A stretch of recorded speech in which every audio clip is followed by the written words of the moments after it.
بسم اللہ الرحمن الرحیم۔ ایک چرواہا اپنی بکریاں چرا رہا تھا۔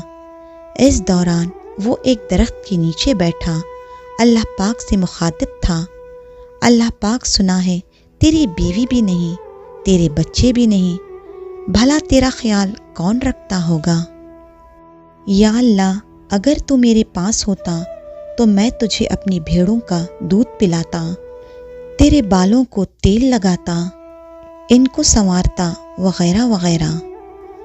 پاس سے گزرتے ہوئے جب موسیٰ علیہ السلام نے یہ سب کچھ سنا تو پکار اٹھے، تو مرتاد ہو گیا۔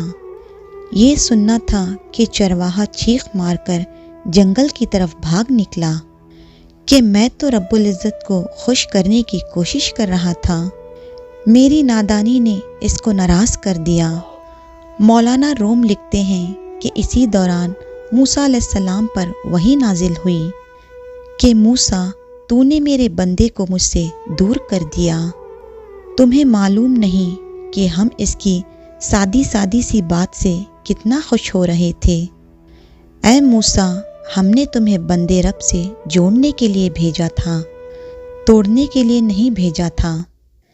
اے موسیٰ، ہم تو بندے کو بندے سے جدا کرنے والی طلاق کو بھی حلال چیزوں میں سب سے زیادہ ناپسند کرتے ہیں، پھر اللہ سے جدا کرنے والے کلمات کو کیسے پسند کریں گے؟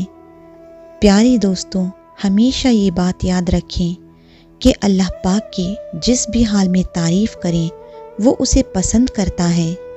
اللہ تعالی ہم سب کو عمل کرنے کی توفیق عطا فرمائے۔ جزاک اللہ خیرن کثیرا۔